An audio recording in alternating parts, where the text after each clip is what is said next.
Hello and welcome again to Evangel Church. I'm so glad that you can be with us this Wednesday.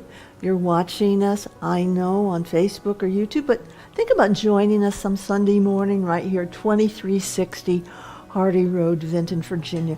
We're here Sunday mornings, 10 a.m., and if not, you can join us online right there in your home at 10 a.m.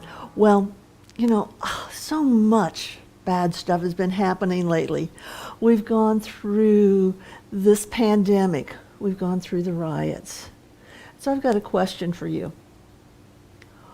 What do you do on the really bad days? Good thing for you, I've got an answer. We trust in a faithful God. I want to talk to you today from Psalms 11.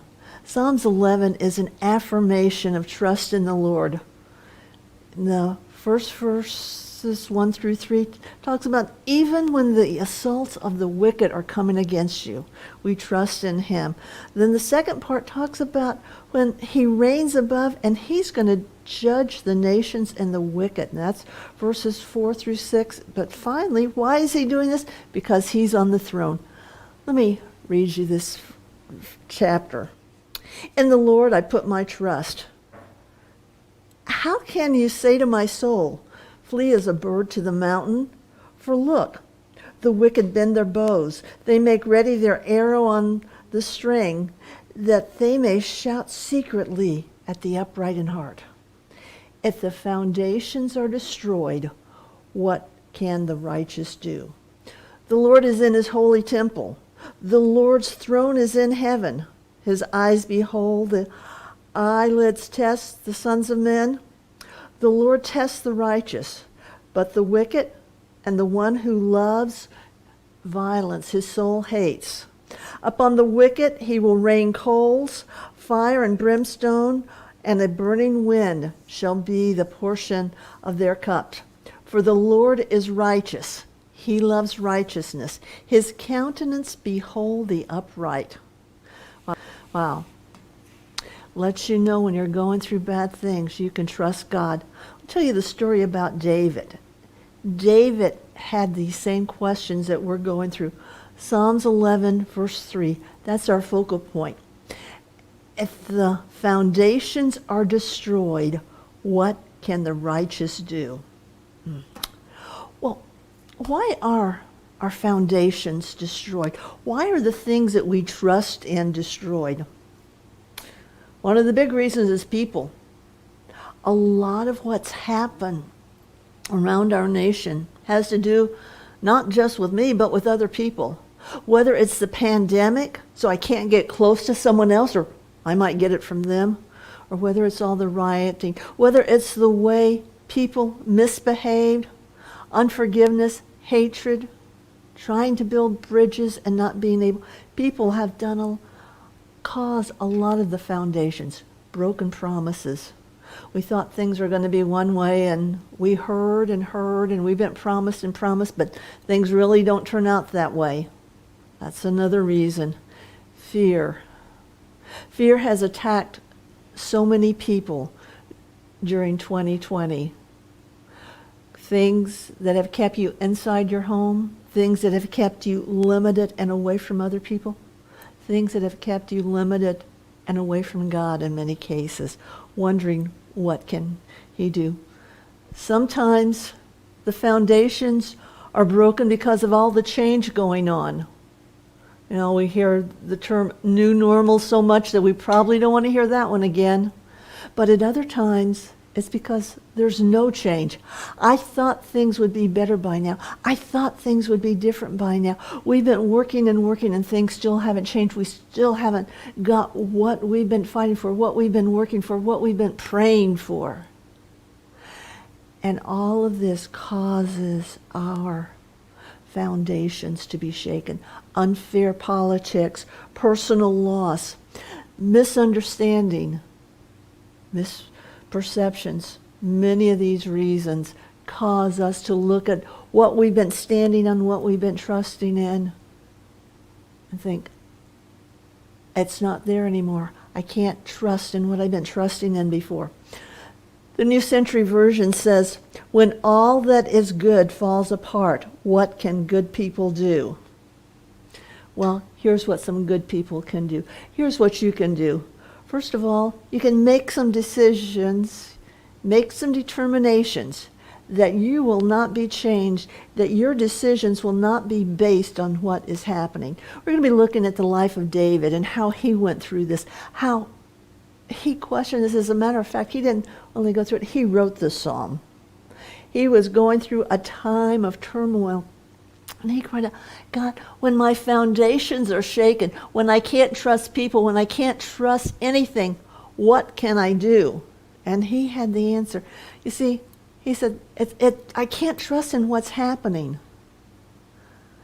David grew up the youngest in the youngest kid in the family, and he didn't have the best home life. He was looked down on by his older brothers, by his dad.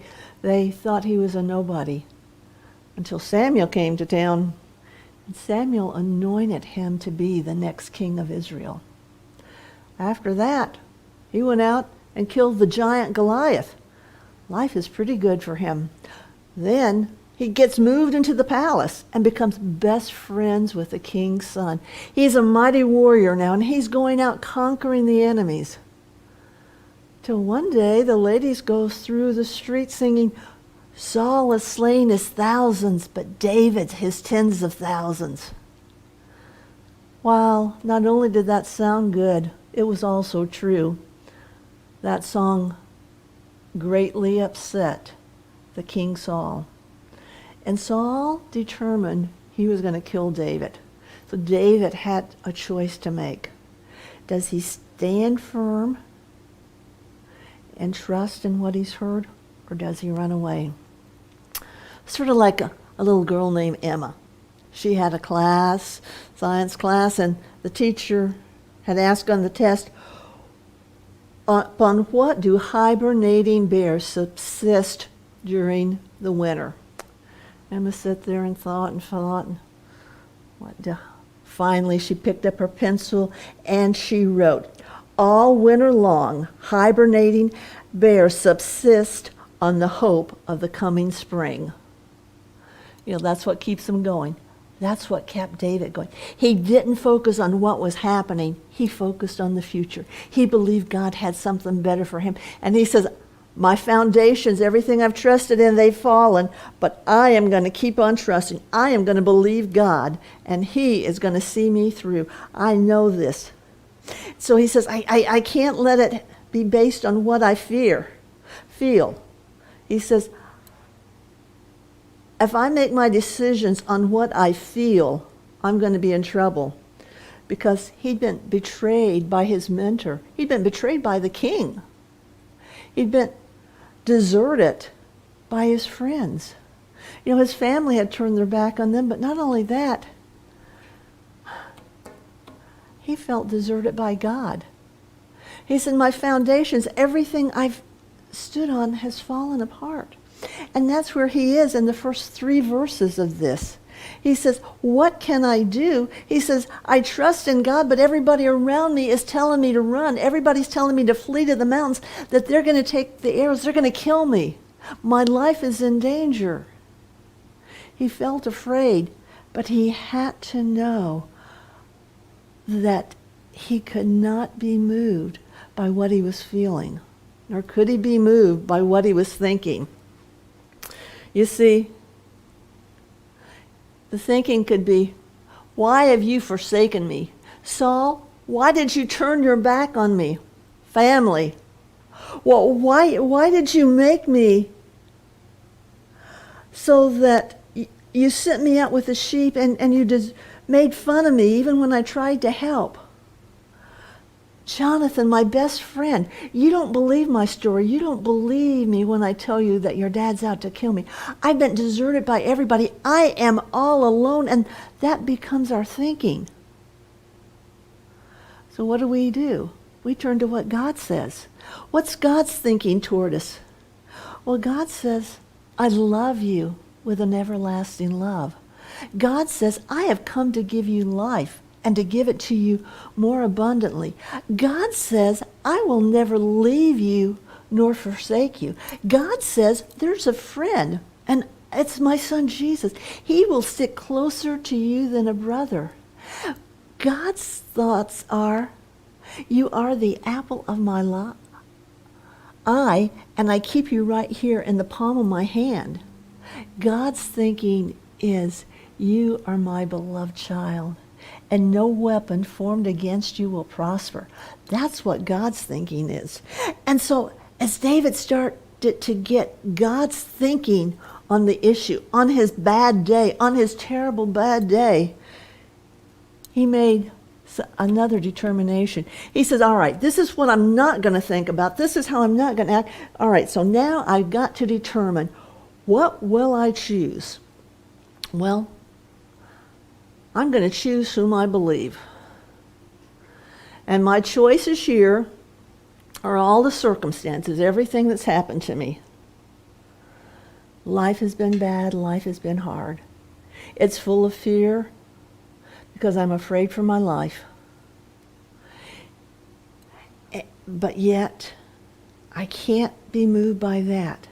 So I've got to think, am I going to believe that Saul will kill me or that God will save me? Am I going to believe that Saul will take every promise and strip every promise that he's ever made? Or do I believe God? Well, I'm going to believe God. Okay, so he's got that settled. But now it's not just enough to say, okay, God, I believe you. What do I believe in God? What do you believe about God? When you're there in your home and you're going through these circumstances, when you're facing being alone, when you're facing being deserted, when you're facing fear, circumstances aren't coming the way that you want them to. Maybe you haven't heard God's voice speak to you in a long, long time. And you got to think, well, I want to believe God, but what do I believe about him? Well, David was at that point. He says, I believe Saul's threats. No, I'm not going to go that direction. Or I believe God's promises. God's promises to me are that one day I will be king. God's promises to me are that I will overcome. God's promises to me is that I will have a long life. And David started reviewing everything that Saul stood for and he saw that that was bad. And then he started reviewing everything that God had promised him, and he saw that that was good. When you're going through your trials, when you're going through your times, think about what God's already promised you. Maybe it was something that you read in the Bible. Maybe it was a sermon that you read. Maybe it was a word that someone spoke to you and you knew that that was God speaking to your heart. Go back. Look at your past. Find a promise from him. If you can't think of one, get that Bible out. Search the scriptures. Find it on your phone. Get the word out on the phone. Find it and know that there are promises and they're just for you. And then, after you get the promises, you've got to decide, how are you going to respond? You can respond in faith with hope. Viktor Frankl, who was a Jew during the Holocaust, he wrote Man's Search for Meaning. The Nazis imprisoned him. They killed his wife, killed his children, killed his parents. They sent him to the concentration camp. And while he was there, they came, they took him, they stripped him of his clothes. He stood there totally naked while they cut off his wedding ring. He made the decision. You can take away my wife, you can take my children, and you can strip me of my clothes, and you can take away my freedom. But one thing no person can ever take away from me is the freedom to choose how I will respond to what happens to me. That's the choice you have. You have the choice today to respond to what happens to you. You can be like David. You can let God handle it. You can go for him. See, he had the choice to go with revenge on Saul. Many times he said, no, I'm not going to do that. He had the choice to just run away, and when he got to the cave, to stay there in the cave. And he said, no, I'm not going to do that. He had the choice when he was surrounded by those who were in debt and mumblers and grumblers to say, I'm just going to be like them. Nope, I'm going to rise above that. I choose God's way. I choose life. You see, know that God is faithful and that he is on the throne. And what do you do in the bad days? You trust a faithful and righteous God. That's what David said. The last verse in Psalms 11, verse 7 says, for the Lord is righteous. He loves righteousness, and his countenance beholds the upright. He sees you. He knows where you are, and he wants you to have faith. He wants you to have hope because he does love you. Let me pray for you with what you're going through today, and just know that you can trust him. He is that solid rock. All other ground is sinking sand. There's nothing you can stand on but him. And even when darkness would hide his lovely face, may you still be found in his grace. Father, I pray for those watching today that they'll recognize your love for you, that they'll make choices that are good, that no matter how bad the days are, no matter what's going through their life, the circumstances, the people deserting them, all the hurts, all the fears, they will choose to know that you are a righteous and holy God. You are faithful to your word, and you'll be faithful to them. God does love you. And I want to let you listen to the words of the song that Nick is going to sing. He's going to sing about Christ the solid rock. Know that you can stand on him today, and join us next week at Evangel.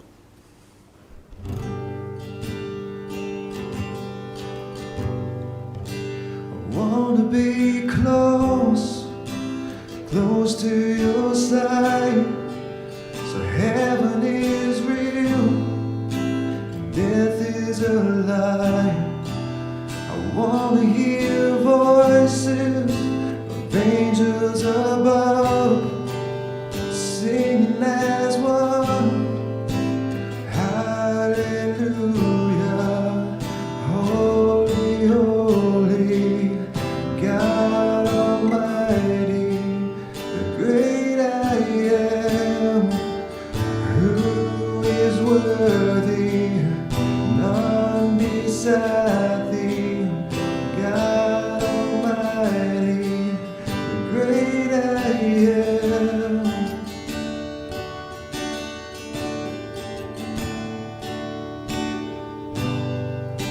I want to be near to your heart, loving the world and hating the dark. I want to see dry bones living again, singing as one, hallelujah, holy, holy, God Almighty, the great I am, who is worthy, none beside thee, God Almighty, the great I am. The mountains shake before you, the demons run and flee at the mention of your name, King of Majesty. There is no power in hell or any who can stand before the power and the presence of the great I am, the great I am, the great I am. Oh, great I am, great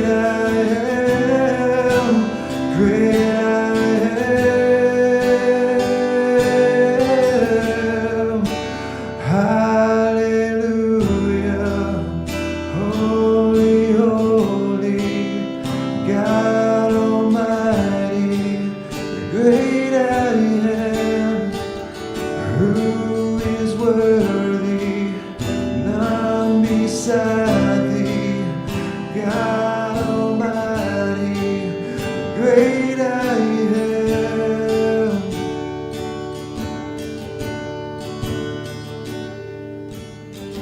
My hope is built on nothing less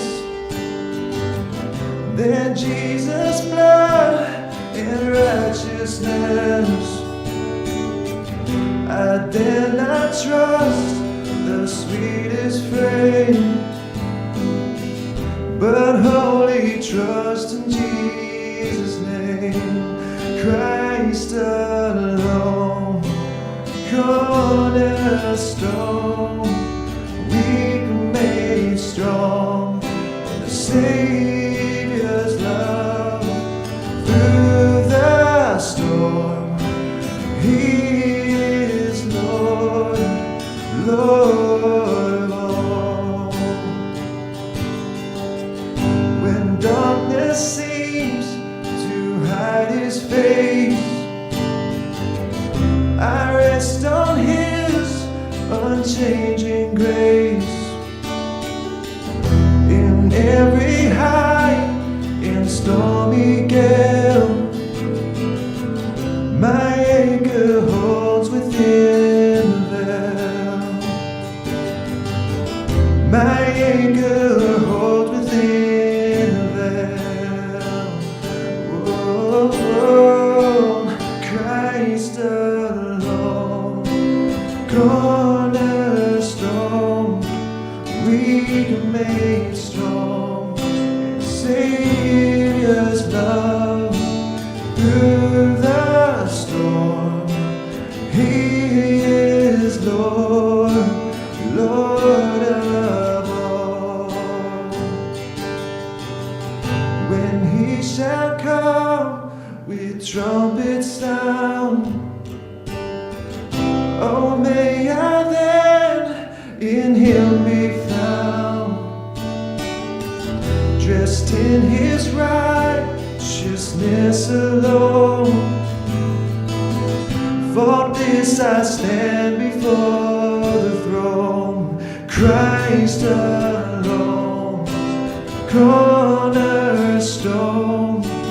weak made strong, Savior's love through the storm.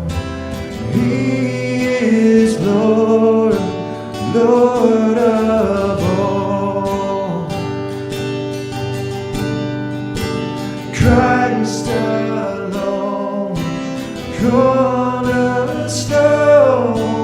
we made strong, Savior.